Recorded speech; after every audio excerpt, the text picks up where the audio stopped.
గోకుల నందన గోవింద గోవింద హరి గోవింద. వేయి నామాల వాడ వెంకటేశుడా, మూడు నామాల ముద్దు శ్రీని.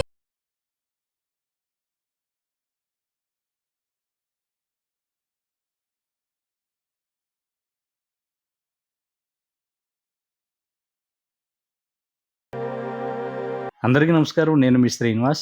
భక్తి మార్గానికి స్వాగతం. నేను పిఠాపురం నుండి అన్నవరం దేవస్థానానికి అయితే వెళ్తున్నానండి.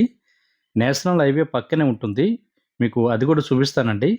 ఈ ఆర్చ్ దాటిన తర్వాత మనం అన్నవరం టౌన్లోకి అయితే ఎంటర్ అవుతాం. మొదటిసారి ఎవరైతే అన్నవరం వెళ్తున్నారో మీ అందరికీ కూడా ఈ వీడియో ఎంతగానో యూజ్ అవుతుందండి. మీరు ఎక్కడ రెడీ అవ్వాలి, ఎక్కడ స్వామివారికి దర్శన టికెట్లు ఇస్తారు, వ్రతం టికెట్లు ఎక్కడ తీసుకోవాలి, ఎంత కాస్ట్ ఉంటుంది, అకామిడేషన్ అన్నది ఎక్కడ ఉంటుంది అనేటువంటి అన్ని విషయాలు కూడా ఈ వీడియోలో మీ అందరికీ కూడా అర్థమయ్యే విధంగా చెప్తానండి. మనకి పిఠాపురం నుండి సుమారుగా 27 కిలోమీటర్ల దూరంలో ఉంటుంది. సామర్లకోట నుండి 42 కిలోమీటర్ల దూరంలోను, కాకినాడ నుండి 47 కిలోమీటర్ల దూరంలో అన్నవరం దేవస్థానం ఉంటుందండి.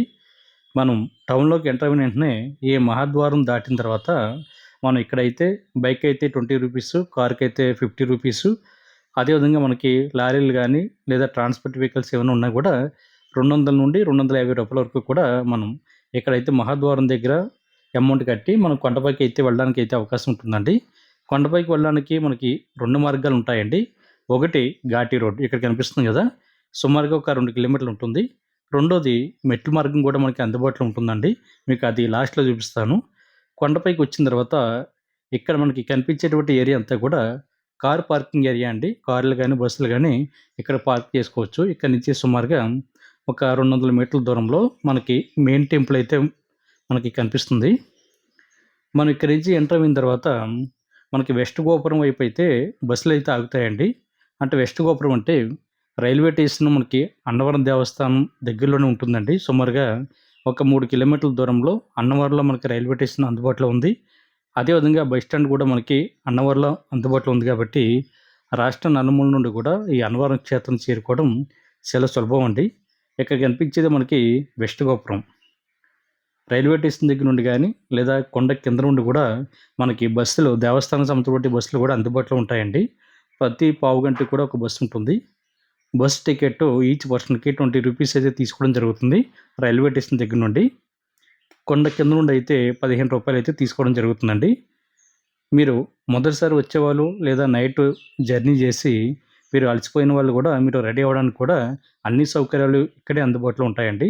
ఇక్కడ ఈ వీడియోలో చూడండి, నేను చాలా క్లియర్గా మీ అందరికీ కూడా అర్థమయ్యే విధంగా చూపిస్తున్నాను. ఇక్కడ కనిపించేది వెస్ట్ గోపురం, అంటే వెస్ట్ రాజగోపురం అండి.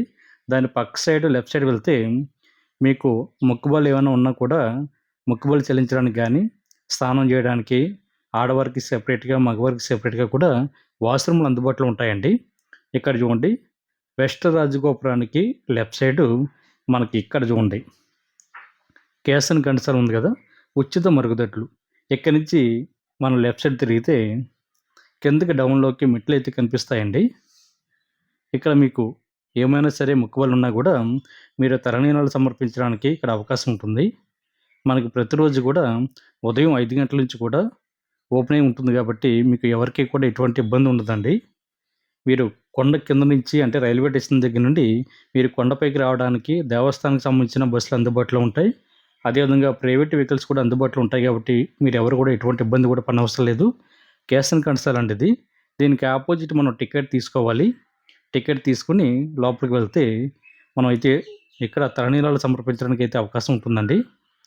చిన్నపిల్లలకు కానీ, పెద్దవాళ్ళకి కానీ, ఆడవారికి కూడా కొంతమంది మొక్కుబళ్ళు ఉంటాయి కాబట్టి కొంతమంది కత్తులు ఇస్తారు కదా, అవి కూడా ఇవ్వడానికి అవకాశం ఉంటుంది. మీరు ఇక్కడ తలనీలాలు సమర్పించిన తర్వాత ఇక్కడి నుంచి లోపలికి ఎంటర్ అవుతే మీరు స్నానం చేయడానికి కూడా ఆడవారికి సెపరేట్గా, మగవారికి సెపరేట్గా కూడా ఉంటుందండి. మీకు అది కూడా చూపిస్తాను ఎంత నీట్గా ఉంటుందన్నది. ఇక్కడ చూడండి, ముందు స్టార్టింగ్ అయితే ఆడవారికి స్నానపు గది ఉంటుంది. దాని తర్వాత మగవారి యొక్క స్నానాలు చేసేటువంటి రూమ్ ఉంటుందండి. చాలా ఖాళీగా ఉంటాయి, చాలా ఎక్కువ ఉంటాయండి. చాలా నీట్గా, చాలా కంఫర్ట్గా ఉంటాయి. ప్రజెంట్ ఇప్పుడు ఆషాఢ మాసం కాబట్టి కొండపైన భక్తుల యొక్క రద్దీ అయితే తక్కువగా ఉంది. శ్రావణ మాసం కానీ, కార్తీక మాసం కానీ ఈ సీజన్లో అయితే మనకి భక్తుల రద్దీ ఎక్కువగా ఉంటుంది కాబట్టి మనకి ఇవన్నీ కూడా ఖాళీ ఉండవండి. చూడండి, స్నానం చేసేటువంటి రూమ్ అండి. ఈ గదిలో మనకి ఒక బకెట్ కానీ మగ్ కానీ వాటర్ కూడా మనకి 24 అవర్స్ కూడా అందుబాటులో ఉంటుంది. అదేవిధంగా హాట్ వాటర్ కూడా మీకు అందుబాటులో ఉంటుందండి.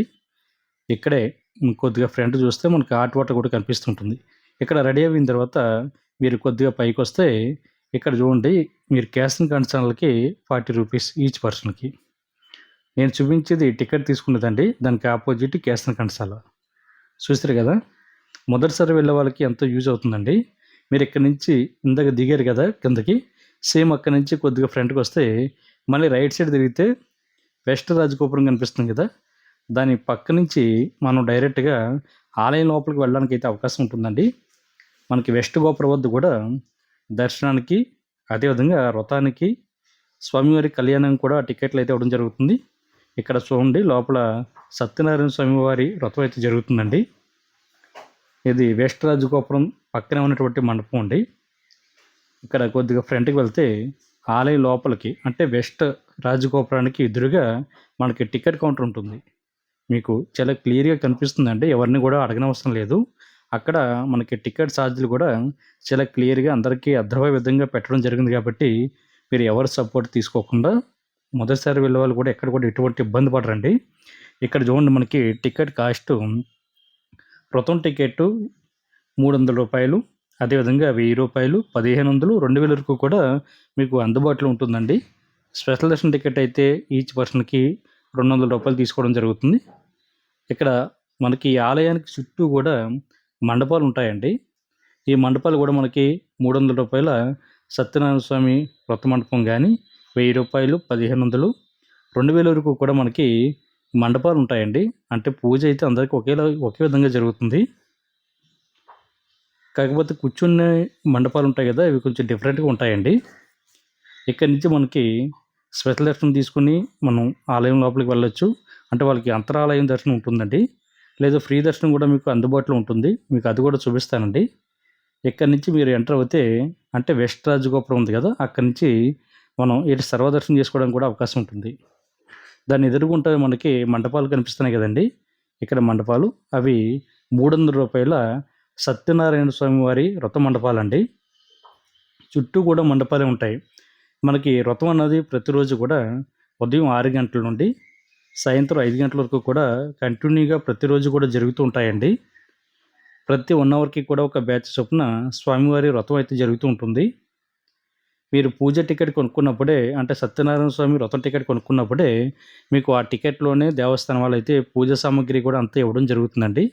కాకపోతే మీరు 5 కొబ్బరికాయలు, అర డజన్ అరటిపళ్ళు మీరు తీసుకువెళ్ళాలి. దేవస్థానం వాళ్ళు అయితే ఇవ్వరండి, వాళ్ళ పూజ సామాగ్రి మాత్రమే ఇవ్వడం జరుగుతుంది.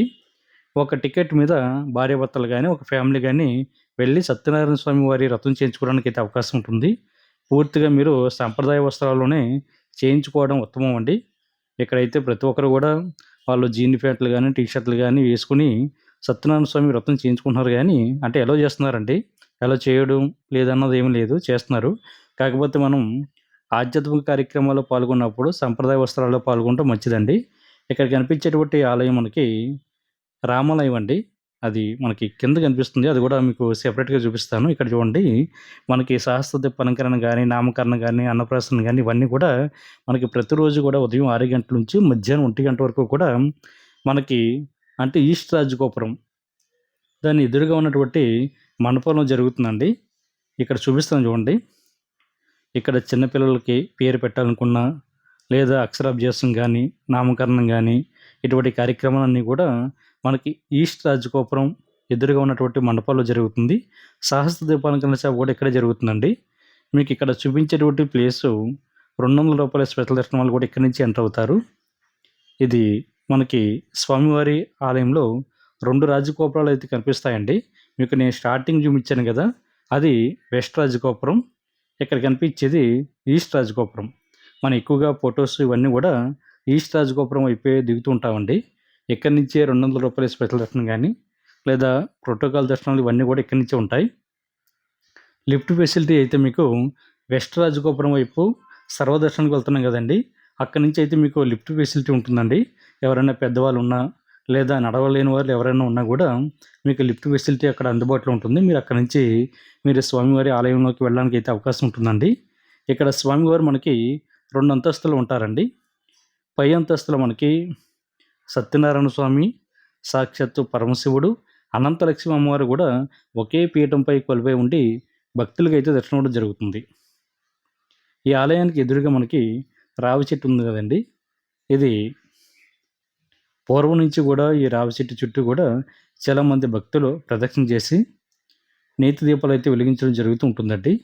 మనకి ఈస్ట్ రాజగోపురానికి ఎదురుగానే ఈ రావి చెట్టు అయితే కనిపిస్తూ ఉంటుంది. మీరు వెళ్ళినప్పుడు రావి చెట్టు కూడా దీపం వెలిగించి ప్రదక్షిణ చేసేవాళ్ళు ప్రదక్షిణ చేయండి.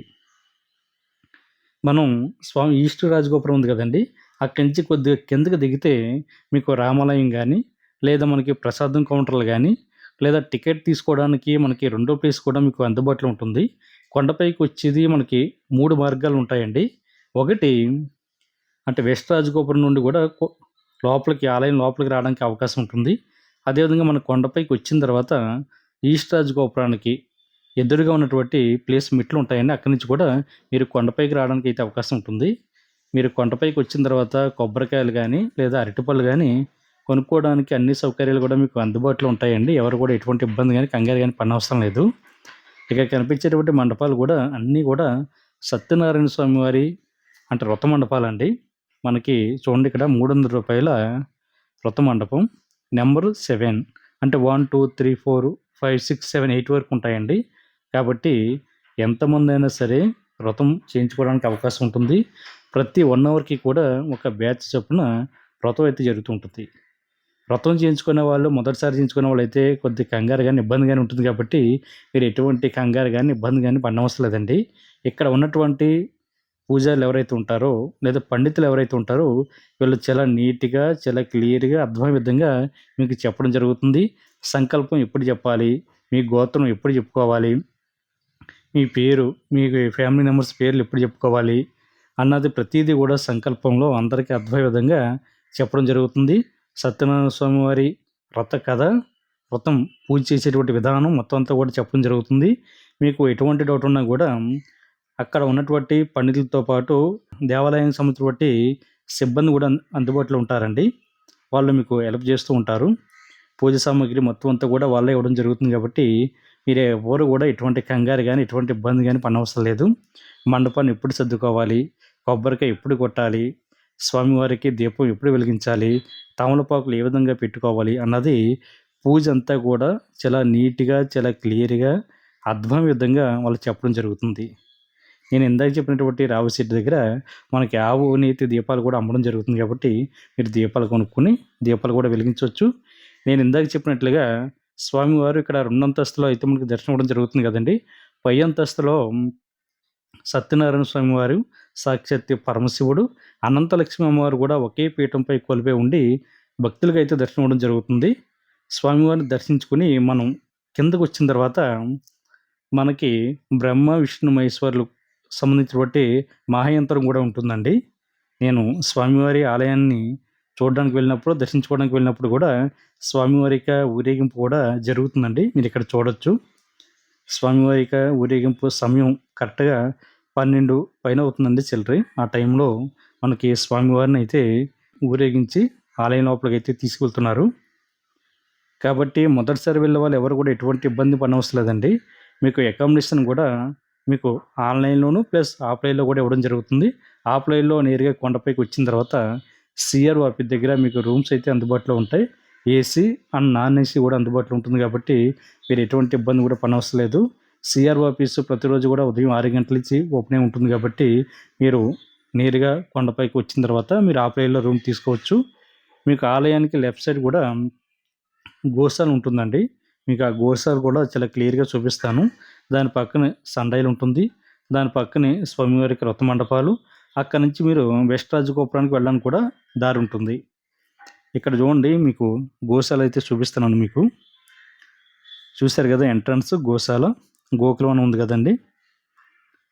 ఇక్కడ గోసేవ చేసుకోవడానికి కూడా భక్తులందరికీ కూడా అవకాశం ఇవ్వడం జరుగుతుంది. మీరు ఆ గోవులకి గడ్డి వేయడానికి కానీ లేదా దాన పెట్టడానికి కూడా టికెట్ అన్నది ఈ కౌంటర్లో తీసుకుని ఇక్కడ గోవుల చుట్టూ కూడా ప్రదక్షిణ చేయడానికి అయితే అవకాశం ఉంటుంది. ఇక్కడ అన్ని రకాల దేశీయ ఆవులు అయితే ఇక్కడ అందుబాటులో ఉంటాయి. కాబట్టి ప్రతి ఒక్కరు కూడా ఈ సేవ చేసుకోండి. గోశాల దగ్గరే కొన్ని కోతులు కూడా ఉన్నాయి, అవి కూడా మీరు సరదాగా చూడొచ్చు.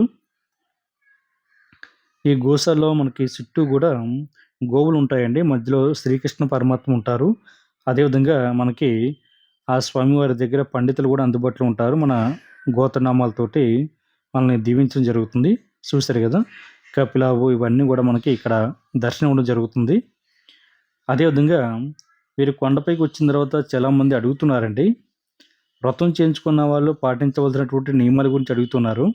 మీకు వ్రతం అయిన తర్వాత మీరు స్వామివారిని దర్శించుకోవడానికి అయితే అవకాశం ఉంటుందండి. మీరు 300 రూపాయల వ్రతం టికెట్ తీసుకున్నా, లేదా 2000 రూపాయల వ్రతం టికెట్ తీసుకున్నా సరే, పూజ అన్నది అందరికీ ఒకే విధంగా జరుగుతుందండి. కాకపోతే మీరు కూర్చునేటువంటి మండపాలు ఏవైతే ఉంటాయో అట్లా డిఫరెన్స్ ఒకటే ఉంటుంది తప్ప, అంటే ఏసీ నాన్ ఏసీ ఉంటుంది. ఇక్కడ నేను వెళ్తున్నటువంటి ప్లేస్లో చుట్టూ కూడా 300 రూపాయల వ్రత మండపం, 1000 రూపాయల వ్రత మండపం, 1500 రూపాయల వ్రత మండపం అయితే మనకు కనిపిస్తుంటాయి. అదేవిధంగా స్వామివారి యొక్క కళ్యాణం ప్రతిరోజు కూడా జరుగుతుంటుందండి. ఆ కళ్యాణంకి సంబంధించిన మండపం కూడా ఇక్కడే ఉంటుంది. ఆలయంలో ప్రతిరోజు కూడా జరుగుతున్నటువంటి పూజాది కార్యక్రమాలకు సంబంధించిన లిస్ట్ అయితే ఇక్కడ పెట్టడం జరిగిందండి. మనకి ఆలయం అయితే ప్రతిరోజు కూడా సుప్రభాత సేవ నుండి దేవస్థానం అయితే ఓపెన్ అవడం జరుగుతుంది. రాత్రి 9 గంటల వరకు కూడా సత్యనారాయణ స్వామి వారి భక్తులందరికీ కూడా దర్శనం ఇవ్వడం జరుగుతుందండి. కాబట్టి ఎవరు కూడా ఎటువంటి ఇబ్బంది కానీ పడనవసరం లేదు. మీకు కొండ కిందకు వచ్చిన తర్వాత స్వామివారి యొక్క సత్యనారాయణ స్వామి వ్రతం టికెట్ ఎక్కడ తీసుకోవాలి, దర్శన టికెట్ ఏ విధంగా తీసుకోవాలని చూపిస్తానండి. ఇప్పుడు రీసెంట్గా అన్నవరం వచ్చేవాళ్ళు ప్రతి ఒక్కరు కూడా ఒక విషయం తెలుసుకోండి. మనకి టోటల్గా డిజిటల్ పేమెంట్ రూపంలోనే మనకైతే టికెట్లు అయితే ఇవ్వడం జరుగుతుందండి. ఇక్కడ 1000 రూపాయలు, 1500, 2000, 300 రూపాయల వ్రతం టికెట్ కాస్ట్. అదేవిధంగా స్పెషల్ దర్శనం టికెట్ కాస్ట్ 200 రూపాయలు. సర్వదర్శనం కూడా మీకు అందుబాటులో ఉంటుంది. ఇక్కడ కొత్తగా వచ్చేవాళ్ళు నేను చెప్పినట్లుగా డిజిటల్ పేమెంట్ రూపంలోనే మీరు అమౌంట్ అయితే కట్టవలసి ఉంటుందండి. అంటే యూపీఐ ద్వారా, గూగుల్ పే కానీ, ఫోన్పే కానీ దాని ద్వారా, లేదా మన మిత్ర వాట్సాప్ అని కొత్తగా మనకి వాట్సాప్ ద్వారా కూడా ఈ అన్నవరం దేవస్థానానికి సంబంధించిన టికెట్లు మీరు డైరెక్ట్గా పొందడానికి అయితే అవకాశం ఉంటుంది. మీరు డైరెక్ట్గా క్యాష్ ఇచ్చినా కూడా తీసుకునేటువంటి పరిస్థితి అయితే అన్నవరం దేవస్థానం కొండపైన లేదండి. నిజానికి దీనివల్ల చాలామంది అయితే ఇబ్బంది పడుతూ ఉన్నారు. ఇదైతే వాస్తవం. నేను వెళ్ళినప్పుడు కూడా చాలామంది భక్తులు, అంటే ఎవరికైతే టెక్నాలజీ తెలియదో, లేదా ఎవరికైతే ఆండ్రాయిడ్ ఫోన్ కానీ, టచ్ ఫోన్ కానీ, ఐఫోన్ కానీ లేవో, వీరందరూ కూడా ప్రతి ఒక్కరు కూడా, ప్రతి భక్తులు కూడా ఇబ్బంది పడుతున్నారండి. ఎందుకంటే మనకి సెపరేట్గా మరొక కౌంటర్ కూడా దేవస్థానం కొండపైన పెట్టుంటే బాగుండేది. అంటే డైరెక్ట్గా క్యాష్ తీసుకునేటువంటి ఫెసిలిటీ పెట్టుంటే బాగుండేదండి. మరి ఈ నిర్ణయం ఎవరు తీసుకున్నారో కానీ ఇది చాలా రాంగ్ నిర్ణయం అని చెప్పాలి. ఎందుకంటే చాలామంది భక్తులు అయితే చాలా ఇబ్బంది పడుతున్నారు. నేను చూసినప్పుడు స్వయంగా నాతో చెప్పడం కానీ, నేను వాళ్ళని అడిగినప్పుడు వాళ్ళు చెప్పినటువంటి సందర్భాలు అయితే చాలా ఉన్నాయి. ఆ వీడియోస్ అయితే నేను ఏవి కూడా అప్లోడ్ చేయడం లేదండి. ఎందుకంటే మన దేవస్థానాల్ని, మన సంప్రదాయాల్ని మనం కాపాడుకోవాలి కాబట్టి, అక్కడ జరుగుతున్నటువంటి ఇబ్బందిని దేవస్థానం వారి దృష్టికి కానీ, గవర్నమెంట్ దృష్టికి కానీ తీసుకువెళ్ళేటువంటి ఆలోచన తప్ప పబ్లిక్గా పోస్ట్ చేసేటువంటి ఆలోచన నాకైతే లేదు. అందుకని ఆ వీడియోస్ ఏది కూడా నేను అప్లోడ్ చేయడం లేదండి. ఈ డిజిటల్ పేమెంట్ ద్వారా అయితే చాలామంది ఇబ్బంది పడుతున్నారు.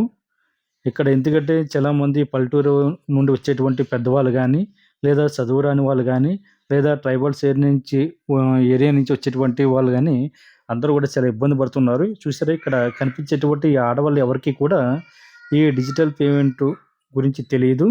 అదేవిధంగా మన వాట్సాప్ మిత్ర నుండి టికెట్ బుక్ చేసుకోవడం తెలియదండి. వాళ్ళందరూ కూడా అక్కడ ఒక హాఫ్ అన్ అవర్ నుండి కూడా వాళ్ళు చూస్తూ వాళ్ళని వీళ్ళు అడుగుతున్నారు. అక్కడ నిజానికి నన్ను కూడా అడిగారు.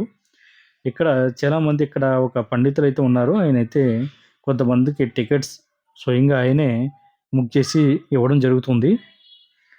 అదేవిధంగా ఇక్కడ కాకుండా మనకి సెపరేట్ కౌంటర్ కూడా పెట్టారండి. అక్కడ కూడా మనకి ఇప్పటి నుంచి ఇచ్చేటువంటి కౌంటర్లో కూడా డిజిటల్ పేమెంట్ ద్వారానే అమౌంట్ అయితే తీసుకోవడం జరుగుతుంది. ఇక్కడ కనిపించేది రామాలయం అండి. చూస్తారు కదా, రామాలయం మనకి టికెట్ కౌంటర్ పక్కనే ఉంటుంది. దాని పక్కన మనకి చుట్టూ కూడా కళ్యాణాలు జరుగుతూ ఉంటాయండి. కళ్యాణం సీజన్లో ఇదంతా కూడా మీరు టికెట్ కౌంటరు. ఇక్కడ మీరు ప్రసాదానికి కూడా టికెట్ తీసుకోవాలి. నేను మీకు ఇందాక చెప్పాను కదా, వ్రతం సంబంధించిన డీటెయిల్స్ కానీ, రాజగోపురం ఇటువైపు ఉంది, అన్నవరం సత్యనారాయణ స్వామి వ్రతం టికెట్లు ఎక్కడ ఇస్తారు, అకామిడేషన్ అన్నది ఎక్కడ ఇస్తారు అన్నది చాలా క్లియర్గా ఎక్కడికక్కడ నేమ్ బోర్డులు అయితే పెట్టడం జరిగింది కాబట్టి వాటిని ఫాలో అవుతూ మీరు వెళ్ళొచ్చండి. మనకి ఆలయంలో స్వామివారు అయితే ఈ విధంగా కనిపిస్తారు ఒకే పీఠం పైన. ముందు సాక్షాత్తు పరమశివుడు, తర్వాత సత్యనారాయణ స్వామి, సత్యనారాయణ స్వామి వారి పక్కన అనంతలక్ష్మి అమ్మవారు అయితే మనకి దర్శనం అవ్వడం జరుగుతుంది. మనకి ఇక్కడ కౌంటర్ అండి. నేను ఇందాక చెప్పాను కదా చాలామంది ఇబ్బంది పడుతున్నారని, అక్కడ కూడా సేమ్ అదే జరిగింది. మీరు అక్కడ టికెట్ తీసుకుని ఇక్కడైతే ప్రసాదం తీసుకోవడానికి అయితే అవకాశం ఉంటుంది. ప్రసాదం అయితే మనకి గోధుమ నూక ప్రసాదం మనకి 20 రూపాయలు ఉంటుందండి. బంగి ప్రసాదం కూడా 20 రూపాయలు ఉంటుంది. మీరు టికెట్ కొనుక్కొని స్వామివారి యొక్క ప్రసాదం అయితే మీకు ఎన్ని కావాలో తీసుకోవడానికి అయితే అవకాశం ఉంటుందండి. ఇదే అవకాశం మనకి కొండ కింద కూడా మీకు ఉంది. మీరు అది కూడా చూపిస్తానండి. కొండ కింద కూడా స్వామివారి యొక్క ప్రసాదం తీసుకోవడానికి అవకాశం ఉంటుంది. అదేవిధంగా నేషనల్ హైవే అంటే 16 పక్కన కూడా మనకి ఈ ఆలయానికి సంబంధించి బట్టి కౌంటర్ అందుబాటులో ఉంది. అక్కడ కూడా మీరు స్వామివారి యొక్క ఈ సత్యనారాయణ స్వామివారి ప్రసాదం తీసుకోవడానికి అయితే అవకాశం ఉంటుందండి.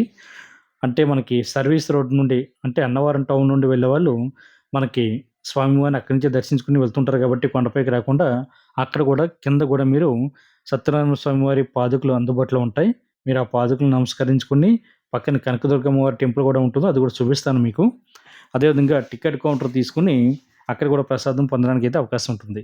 ఆలయంలో జరుగుతున్నటువంటి పూజాది కార్యక్రమాలకు సంబంధించి లిస్ట్ అయితే ఇక్కడ డిస్ప్లే చేయడం జరిగింది. ఒకసారి అవన్నీ చూడండి. మనకి సుప్రభాత సేవ తెల్లవారుజామున 3:30కి అయితే స్టార్ట్ అవుతుందండి. అక్కడి నుంచి రాత్రి 9 గంటల వరకు కూడా కంటిన్యూగా జరుగుతూ ఉంటాయి. స్వామివారి నిత్య కళ్యాణం అంటే 1116 ఉంటుందనే టికెట్. ప్రతిరోజు కూడా ఉదయం 9 గంటల వరకు మాత్రమే టికెట్ ఇవ్వబడుతుంది అందరికీ కూడా. ఇది కూడా గుర్తుపెట్టుకోండి. ప్రసాదం అయితే మిత్రులు తీసుకున్నారు కాబట్టి మొదటిసారి వచ్చేవాళ్ళు ఎవరు కూడా ఎటువంటి ఇబ్బంది పడకండి. మీకు ఎటువంటి డౌట్ ఉన్నా కూడా మన వీడియో కింద మీరు కామెంట్లో అడిగితే నేను ఆన్సర్ చెప్పడానికి మ్యాక్సిమం ట్రై చేస్తాను. అకామిడేషన్ కూడా మీరు సిఆర్ఓ ఆఫీస్ దగ్గర తీసుకోవడానికి అయితే అవకాశం ఉందండి. మీరు అక్కడికి చేరుకోవడానికి కూడా దేవస్థానానికి సంబంధించిన ఫ్రీ బస్సులు కూడా అందుబాటులో ఉంటాయి. నేనైతే ప్రసాదం పాటను ఓపెన్ చేసి స్వామివారి యొక్క ప్రసాదం ఏ విధంగా ఉందో మీకు చెప్తాను. చూస్తారు కదా, అన్నవరం ప్రసాదం తింటే ఆకులు కూడా నాకేస్తారని మనకి ఒక నేమ్ అయితే ఉంది. ఆంధ్రప్రదేశ్లో మనకి 2 ఫేమస్. ఒకటి తిరుపతి లడ్డు, 2 అన్నవరం సత్యనారాయణ స్వామి వారి ప్రసాదం. అన్నవరం ప్రసాదం అని పిలుస్తూ ఉంటాం. చూస్తారు కదా స్వామివారి యొక్క ప్రసాదం. అన్నవరం దేవస్థానానికి వచ్చి ఈ అన్నవరం ప్రసాదం ఎవరైతే తీసుకున్నారో, ఎవరైతే టేస్ట్ చేశారో మీరందరూ కూడా మీకు అభిప్రాయం తప్పనిసరిగా కామెంట్ చేయండి. కింద కూడా మీకు ప్రసాదం టికెట్లు ఎక్కడ ఇస్తారన్నది చూపిస్తానండి. స్వామివారి దర్శనం కంప్లీట్ అయిన తర్వాత ఆలయంలోనే మనకి ప్రతిరోజు కూడా ఉదయం 10:30 నుండి మధ్యాహ్నం 3 గంటల వరకు కూడా నిత్యాన్నదానం జరుగుతుంటుందండి. ఇది ఎక్కడ ఉంటుందంటే కింద రామాలయం బ్యాక్ సైడ్ నుంచి వెళ్తే మనకి నిత్యాన్నదానానికి వెళ్ళడానికి అయితే అవకాశం ఉంటుంది.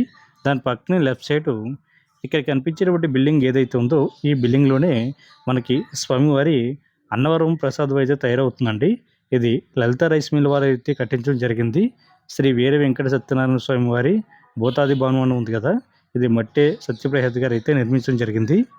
స్వామివారి యొక్క ప్రసాదం ప్రతిరోజు కూడా ఇక్కడే తయారవుతుందండి. ఇక్కడ తయారైనటువంటి ప్రసాదాన్ని మనకి కౌంటర్లో కానీ లేదా కొండ కింద కానీ లేదా నేషనల్ హైవే పక్కన ఉన్నటువంటి ఆ కౌంటర్లో కూడా మనకి స్వామివారికి ప్రసాదం అయితే సప్లై జరుగుతుంది. ఇక్కడ నుంచి మనకి మెట్లు ఉంటాయండి. మెట్లు ఎక్కి కొద్దిగా పైకి వెళ్ళిన తర్వాత మనకి అన్నప్రసాదానికి వెళ్ళడానికి అయితే దారి అయితే కనిపిస్తుంది. ఇక్కడ మీకు నేమ్ బోర్డు కూడా చూపిస్తాను చూడండి.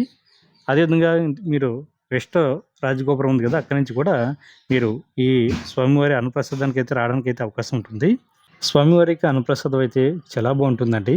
అన్నవరం దేవస్థానానికి వచ్చిన వాళ్ళు ప్రతి ఒక్కరు కూడా తప్పనిసరిగా అన్నవరం ప్రసాదాన్ని ఏ విధంగా స్వీకరిస్తారు, అదేవిధంగా స్వామివారి యొక్క నిత్య అన్నదాన కార్యక్రమంలో కూడా పాల్గొనండి. ఇక్కడ మనకి 2 రకాల కర్రీలతోటి అదేవిధంగా స్వామివారికి అన్నవరం ప్రసాదం కూడా ఆకులు వేయడం జరుగుతుంది. పులిహోర కానీ అదేవిధంగా ఒక రకం చట్నీ, పెరుగు, రైస్ కూడా సాంబార్ తోటి మనకి భోజనం అయితే చాలా బాగుంటుందండి. మధ్యాహ్నం 3 దాటిన తర్వాత కూడా స్వామివారి యొక్క అన్నప్రసాదం కూడా పెట్టడం జరుగుతుంది. అన్నప్రసాదం స్వీకరించి బయటకు వచ్చిన తర్వాత శ్రీ మహావిష్ణువు లక్ష్మీదేవి వారి విగ్రహం కూడా చూడొచ్చు.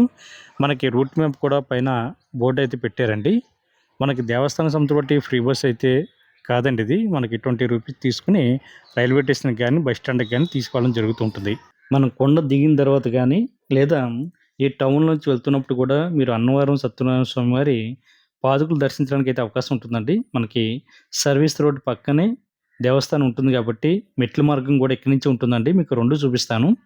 ఇది మనకి స్వామివారి యొక్క ఆలయానికి స్టార్టింగ్ అనిపించేటువంటి మెట్లెక్కే ప్లేస్ ఏదైతే ఉందో దాని ముందు ఉన్నటువంటి మండపం అండి. ఇక్కడ స్వామివారికి ఉండి కానీ లేదా స్వామివారి చిత్రపటం కానీ లేదా కొద్దిగా ఫ్రంట్కి వెళ్తే మనకి స్వామివారి యొక్క పాదుకలు కూడా కనిపిస్తూ ఉంటాయి. మనం అన్నవరం దేవస్థానానికి సేవ చేసి వచ్చేటువంటి భక్తులు కూడా మనం చూడొచ్చండి. ఇక్కడ మనకి స్వామివారి పాదుకలు అయితే ఈ మండపంలో కనిపిస్తూ ఉంటాయి. కొండపైకి ఎవరైతే వెళ్ళలేకపోతున్నారో వీళ్ళందరూ కూడా ఇక్కడ పాదుకల్ని దర్శించి వెళ్తూ ఉంటారు. మనకి మెట్ల మార్గం అండి. సుమారుగా 1000 నుండి 1500 మెట్లు అయితే ఉంటాయి. అంటే మీకు 3 మార్గాలు అని చెప్పాను కదా. అంటే కొండపైకి వెళ్ళడానికి అయితే 2 మార్గాలు, ఒకటి ఘాటీ రోడ్డు, 2 మెట్ల మార్గం. మెట్లకి స్టార్టింగ్ ఎంట్రన్స్లోనే కనకదుర్గ అమ్మవారి టెంపుల్ కూడా ఉంటుందండి. అమ్మవారిని దర్శించుకుని ఈ మెట్ల మార్గం ద్వారా మీరు కొండపైకి కూడా చేరుకోవడానికి అయితే అవకాశం ఉంటుంది. కాబట్టి ప్రతి ఒక్కరు కూడా విషయం గుర్తుపెట్టుకోండి. మనకి ఇక్కడ కొండ కింద కూడా ప్రసాదం కూడా ఇవ్వడం జరుగుతుంది. ఇదిగోండి ప్రసాదం కౌంటరు. అన్నవరం రైల్వే స్టేషన్లో కొన్ని ట్రైన్స్ మాత్రం ఆగడం జరుగుతుందండి. సామలకోట రైల్వే స్టేషన్లో కానీ లేదా పిఠాపురం రైల్వే స్టేషన్లో కానీ మ్యాక్సిమం అన్ని ట్రైన్స్ కూడా ఆగడం జరుగుతుంది. మీరు అక్కడ ట్రైన్ దిగి బై రోడ్ ద్వారా అన్నవరం చేరుకోవడానికి అయితే అవకాశం ఉంటుంది. విశాఖపట్నం నుండి సుమారుగా 124 కిలోమీటర్ల దూరంలో అన్నవరం దేవస్థానం అయితే ఉంటుంది.